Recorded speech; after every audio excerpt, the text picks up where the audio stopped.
Curieux de tout, histoire, sciences, astronomie, géographie. Ici, on apprend un peu de tout sans jamais s'ennuyer.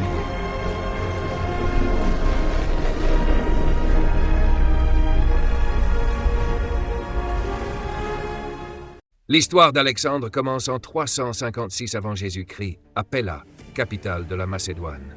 Dans ce palais vibrant de vie politique et militaire, un enfant vient au monde. Un enfant que l'histoire retiendra comme l'un des plus grands conquérants de tous les temps.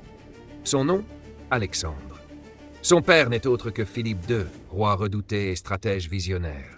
Sa mère, Olympias, femme charismatique, nourrit chez lui l'idée qu'il est destiné à un destin exceptionnel. Dès son plus jeune âge, Alexandre se distingue. Il est curieux, rapide d'esprit, passionné de récits héroïques.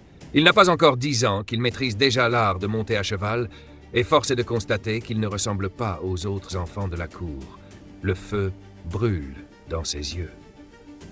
Lorsque Philippe juge son fils prêt à s'ouvrir aux idées du monde, il choisit un maître que peu de princes ont eu la chance d'avoir, Aristote. Le philosophe va éduquer Alexandre pendant plusieurs années. Sous sa direction, il découvre la philosophie, la logique, l'observation des plantes et des animaux et surtout les épopées d'Homère. Pour Alexandre, Achille devient un modèle absolu, un guerrier noble, courageux, invincible.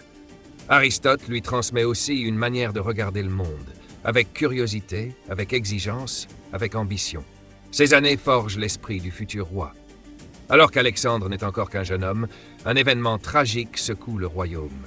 Philippe II est assassiné. La cour entre en chaos, les voisins complotent, les ennemis internes relèvent la tête. C'est dans cette atmosphère explosive qu'Alexandre, à seulement 20 ans, devient roi. Beaucoup doutent de lui. Beaucoup pensent qu'il est trop jeune, trop impulsif, trop idéaliste. Mais Alexandre va très vite les faire taire. En quelques mois, il rétablit l'ordre. Il écrase les rébellions, impose son autorité sur toute la Grèce et prouve qu'il a hérité non seulement du trône, mais aussi du génie militaire de son père. Et justement, Alexandre regarde déjà vers l'Est. Là-bas s'étend l'immense empire perse, le plus vaste de son époque. Un empire riche, puissant, mais affaibli par les tensions internes et les défaites récentes. Il rassemble son armée, franchit le détroit de Dardanelles, symbole du passage entre Europe et Asie, et pose le pied sur un monde nouveau. Ce moment, pour lui, n'est pas seulement militaire. Il lance une lance vers le rivage, déclarant qu'il prend officiellement possession de l'Asie. Ce geste annonce le début d'une épopée exceptionnelle. Très vite, Alexandre enchaîne les victoires. Les cités Asie mineure l'accueillent comme un libérateur. Les satrapes perses tombent, les garnisons se rendent, et partout son nom commence à résonner comme celui d'un guerrier invincible. Mais c'est lors d'une grande confrontation que sa légende prend forme. Face à Darius III, roi perse, Alexandre mène ses troupes avec une audace sidérante. Au cœur du combat, il fonce droit vers le centre ennemi, là où se trouve le roi perse. La manœuvre, folle et risquée, crée la panique. Darius fuit. Alexandre remporte la bataille d'Issos. Après cette victoire, il descend vers le sud, jusqu'à Tyr, ville réputée imprenable. Les Tyriens défient Alexandre depuis leur île fortifiée. Le jeune roi refuse l'idée même d'un échec. Il ordonne de construire une gigantesque chaussée de pierre reliant la terre à l'île, sous les flèches ennemies, sous les vagues qui détruisent tout. Des mois d'efforts, mais Alexandre finit par prendre la ville. Le monde comprend à nouveau que cet homme ne renonce jamais. Puis vient l'Égypte.